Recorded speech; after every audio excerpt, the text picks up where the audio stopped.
노년의 가장 큰 피로는 몸이 아닙니다. 바로 사람 때문에 생기는 마음의 피로입니다. 그 중에서도 자녀, 손주, 젊은 세대와의 갈등이 시니어의 정신건강을 크게 흔듭니다. 미국의 소설가 해밍웨이는 이렇게 말했습니다. 우리는 우리 시대를 살아왔을 뿐이다. 나도, 그들도 각자의 시대를 살아온 것뿐인데 우리는 자꾸 서로를 틀렸다고 생각합니다. 오늘 영상은 세대 갈등 속에서도 품위와 지혜를 잃지 않고 해결하는 법을 다룹니다. 구독과 좋아요 버튼 눌러주시면 더 많은 분들에게 이 메시지가 전달됩니다. 여러분의 작은 클릭이 큰 힘이 됩니다. 그럼 시작하겠습니다. 왜 세대 갈등이 생길까요? 많은 분들이 이렇게 말씀하십니다. 요즘 애들은 버릇이 없어. 왜 이렇게 예의가 없지? 우리 때는 안 그랬는데. 반대로 젊은 세대는 이렇게 말합니다. 왜 꼭 그렇게 해야 해요? 시대가 변했잖아요. 이해를 못하시네. 누가 맞고 누가 틀린 걸까요? 사실 둘 다 틀리지 않았습니다. 첫 번째 이유, 시대 경험의 차이. 부모 세대는 어떤 시대를 살았습니까? 부지런함, 절약, 참음의 시대였습니다. 전쟁을 겪었거나 그 직후를 살았습니다. 가난했고 먹고 살기 위해 버텨야 했습니다. 그래서 배운 가치가 이겁니다. 참아야 한다. 아껴야 한다. 부지런해야 한다. 하지만 젊은 세대는 다른 시대를 삽니다. 효율, 속도, 자기 표현의 시대입니다. 굶주림은 없지만 경쟁은 치열합니다. 스마트폰으로 세상과 연결되어 있고 정보는 넘쳐납니다. 그래서 배운 가치가 이겁니다. 효율적으로 해야 한다. 빠르게 해야 한다. 나를 표현해야 한다. 두 번째 이유, 가치가 충돌하는 순간. 시니어는 생각합니다. 왜 저렇게 예의를 모르지? 어른한테 말을 함부로 해? 젊은 세대는 생각합니다. 왜 이해를 못하지? 시대가 변했는데. 이 순간 갈등이 생깁니다. 진짜 이유. 세대 갈등의 진짜 이유는 이겁니다. 다른 시대를 살았기에 서로의 언어가 다른 겁니다. 같은 한국말을 쓰지만 그 안에 담긴 의미가 다릅니다. 같은 행동을 보지만 그 행동을 해석하는 방식이 다릅니다. 그러니 갈등이 생길 수밖에 없습니다. 하지만 여기서 중요한 질문이 있습니다. 누가 틀렸습니까? 아무도 틀리지 않았습니다. 그냥 다를 뿐입니다. 해밍웨이는 이렇게 말했습니다. 누구도 그 시대를 선택하지 않았다. 여러분이 태어난 시대를 선택하셨습니까? 아닙니다. 그냥 그 시대에 태어났을 뿐입니다. 젊은 세대도 마찬가지입니다. 그들도 그 시대를 선택하지 않았습니다. 그냥 그 시대에 태어났을 뿐입니다. 그런데 우리는 자꾸 상대방을 틀렸다고 생각합니다. 요즘 애들은 이래서 안 돼. 어른들은 꼰대야. 이런 판단이 갈등을 키웁니다. 품위를 잃지 않는 첫 번째 원칙은 이겁니다. 맞고 틀린 게 아니라 다른 것입니다. 젊은 세대의 행동이 무례하게 보입니까? 그건 무례함이 아니라 시대의 방식입니다. 제 기준으로 판단하면 갈등만 커집니다. 상대방이 배우지 못했거나 모르는 것뿐입니다. 예를 들어볼까요? 손주가 식사 중에 휴대폰을 봅니다. 여러분은 이렇게 생각하실 수 있습니다. 식사 예절이 없네. 버릇 없어. 하지만 손주의 입장은 다릅니다. 친구가 급한 연락을 보냈어. 확인만 하는 거야. 누가 틀렸습니까? 아무도 틀리지 않았습니다. 여러분 세대는 식사 중 휴대폰 사용을 배우지 않았습니다. 손주 세대는 식사 중 휴대폰 사용이 자연스럽습니다. 다를 뿐입니다. 이걸 인정하면 성질은 반으로 줄어듭니다. 화낼 필요가 없어집니다. 아, 저 애는 저렇게 배웠구나. 시대가 달라서 그렇구나. 이렇게 생각하면 마음이 편해집니다. 품위 있는 사람은 다름을 인정합니다. 틀렸다고 판단하지 않습니다. 자, 이제 실전입니다. 품위 있게 대화하는 방법 3가지를 알려드립니다. 첫 번째, 말하기보다 먼저 듣. 탈무드에는 이런 말이 있습니다. 듣는 사람이 품이 있는 사람이다. 젊은 세대는 훈계에 민감합니다. 이래라 저래라 하는 말을 들으면 마음의 문을 닫습니다. 하지만 들어주면 다릅니다. 마음을 엽니다. 예를 들어볼까요? 손주가 취업 준비를 하고 있습니다. 여러분이 이렇게 말하면 어떻게 될까요? 요즘 애들은 너무 까다로워. 일자리도 많은데 왜 취업을 못해? 손주는 어떻게 느낄까요? 할아버지는 요즘 시대를 몰라. 마음의 문을 닫습니다. 하지만 이렇게 말하면 어떻게 될까요? 취업 준비 힘들지. 어떤 게 제일 힘들어? 손주는 어떻게 느낄까요? 할아버지가 내 이야기를 들어주시네. 마음의 문을 엽니다. 말하기 전에 먼저 들어주십시오. 그게 품위입니다. 두 번째, 감정을 말하지 말고 사실만 말하기. 갈등이 생기면 우리는 감정적으로 말합니다. 너는 왜 맨날 그래? 도대체 정신이 있어 없어? 요즘 애들은 다 이래? 이런 말은 비난입니다. 상대방은 방어적이 됩니다. 품위 있는 사람은 감정이 아니라 사실을 말합니다.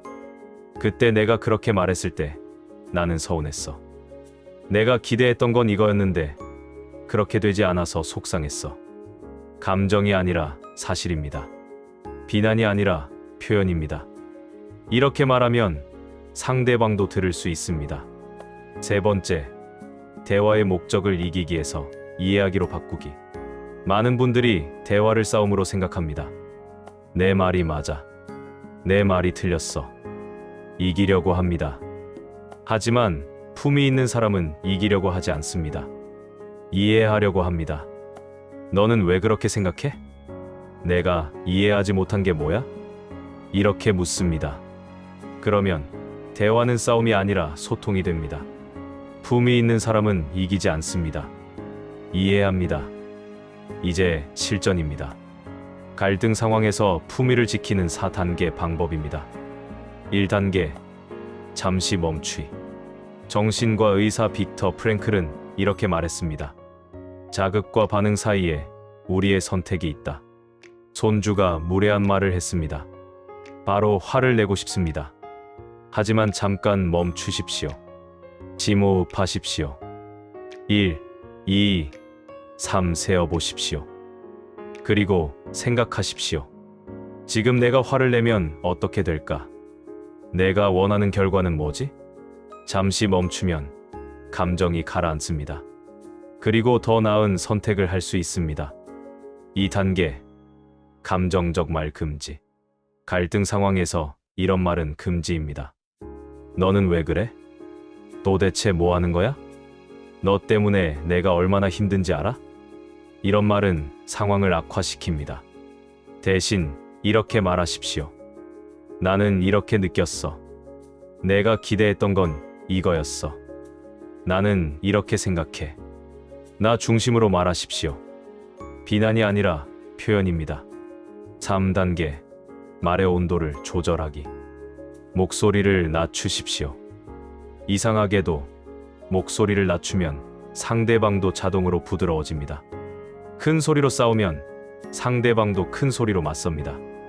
하지만 조용히 말하면 상대방도 조용해집니다. 말의 온도를 조절하는 건 여러분의 선택입니다. 4단계, 결론은 간단하게. 대화를 마무리할 때 이런 말은 하지 마십시오. 너는 항상 이래. 다른 집 애들은 안 그런데. 우리 때는 말이야. 지적, 비교는 금지입니다. 대신 이렇게 마무리하십시오. 다음부터 이렇게 하면 좋겠어. 내가 원하는 건 이거야. 간단하고 명확하게. 그러면 상대방도 받아들일 수 있습니다. 이제 마음가짐입니다. 품위를 지켜주는 태도 3가지입니다. 첫 번째, 과거 강요 대신 이해의 언어. 우리 때는 말이야. 이 말 하지 마십시오. 젊은 세대는 이 말을 들으면 귀를 닫습니다. 대신 이렇게 물어보십시오. 너희 세대는 이렇게 생각하지? 요즘은 어떻게 하는 게 보통이야? 이해하려는 태도를 보이십시오. 그러면 젊은 세대도 마음을 엽니다. 두 번째, 조언보다 경청. 젊은 세대는 예민하고 압박감이 강한 시대에 살고 있습니다. 경쟁이 치열하고 불안이 많습니다. 그들에게 필요한 건 조언이 아닙니다. 경청입니다. 그랬구나. 이 한마디면 갈등이 80% 감소합니다. 조언하고 싶은 마음을 참으십시오. 그냥 들어주십시오. 그게 품위입니다. 세 번째, 감정 버리기. 니체는 이렇게 말했습니다. 아무것도 버리지 못하는 자는 아무것도 느끼지 못한다. 버리십시오. 자존심, 고정관념, 어른 체면. 이런 것들을 내려놓아야 품위가 생깁니다. 내가 어른인데 왜 내가 양보해? 이런 생각이 갈등을 키웁니다. 나이가 많으니까 내가 먼저 이해해주자. 이런 생각이 품위를 만듭니다. 실제 사례 3가지를 들려드립니다. 사례 첫 번째, 아들과의 갈등 해결. 할아버지는 아들과 자주 다퉜습니다. 너 왜 인사를 안 하니? 어른한테 말을 그렇게 해? 매번 싸웠습니다. 아들은 할아버지를 피했습니다. 명절에만 얼굴 보고 갔습니다. 할아버지는 속상했습니다. 그러다 어느 날 할아버지는 대화 방식을 바꿨습니다. 너는 어떻게 생각하니? 이렇게 물었습니다. 그랬더니 아들이 마음을 열었습니다. 아버지, 요즘 회사가 너무 힘들어요. 질적 압박도 심하고 상사한테 매일 욕먹고 집에 오면 지쳐서 아무 말도 하기 싫어요. 할아버지는 처음 알았습니다. 아들이 무례한 게 아니라 힘들었던 거였습니다. 그날부터 관계가 회복되었습니다. 사례 두 번째, 손주와의 거리감 좁히기. 할머니는 손주를 이해할 수 없었습니다. 하루 종일 휴대폰만 보고 게임만 하고 말도 안 하고. 요즘 애들은 왜 저래? 그러다 할머니는 생각을 바꿨습니다. 손주가 좋아하는 게 뭐지? 물어봤습니다. 손주는 게임 이야기를 했습니다. 할머니는 잘 몰랐지만 들어주었습니다. 그래? 그게 재밌구나. 할머니한테도 보여줄래? 손주는 신이 나서 보여줬습니다. 그날부터 관계가 가까워졌습니다.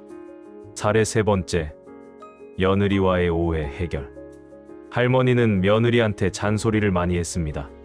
집안일은 왜 이렇게 해? 애는 왜 이렇게 키워? 며느리는 스트레스를 받았습니다. 관계가 나빠졌습니다.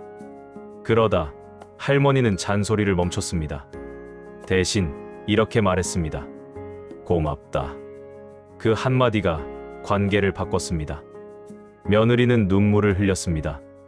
어머니, 그동안 제가 많이 서운했어요. 하지만 어머니가 이렇게 말씀해 주시니 감사해요. 갈등은 말투와 태도를 바꾸는 순간 해결됩니다. 젊은 세대를 이해하기 위한 5가지 포인트입니다. 첫 번째, 빠른 시대, 마음이 지쳐 있다. 젊은 세대는 우리 세대보다 훨씬 빠른 시대를 살고 있습니다. 정보는 넘쳐나고 경쟁은 치열하고 불안은 큽니다. 그래서 마음이 지쳐 있습니다. 두 번째, 예의 없음이 아니라 방식이 다르. 예의 없어 보이는 행동도 사실은 시대의 방식입니다. 휴대폰 보는 것, 말투가 가벼운 것, 형식을 중시하지 않는 것. 이건 무례함이 아니라 세대 차이입니다. 세 번째, 과도한 잔소리와 비교에 민감. 젊은 세대는 잔소리와 비교에 매우 민감합니다. 다른 집 애들은 말이야. 이런 말은 상처가 됩니다. 네 번째, 존중받고 싶어. 젊은 세대도 존중받고 싶어 합니다. 명령이 아니라 대화를 원합니다. 일방적 훈계가 아니라 쌍방향 소통을 원합니다. 다섯 번째, 휴대폰 세대. 대화 방식 자체가 다르. 휴대폰으로 소통하는 세대입니다. 짧고 빠르고 간결한 대화를 선호합니다. 긴 설명, 장황한 이야기는 부담스러워합니다. 세대 차이는 잘못이 아니라 시대의 증거입니다. 해밍웨이는 말했습니다. 우리는 우리 시대를 살아왔을 뿐이다.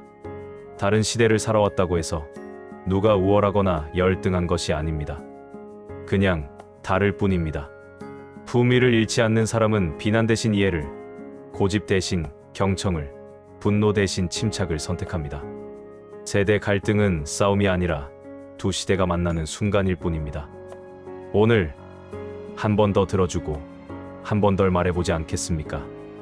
여러분의 남은 인생이 품위 있고 평화롭고 행복하기를 진심으로 기원합니다. 긴 영상 끝까지 시청해주셔서 감사합니다. 여러분, 오늘도 좋은 하루 보내세요.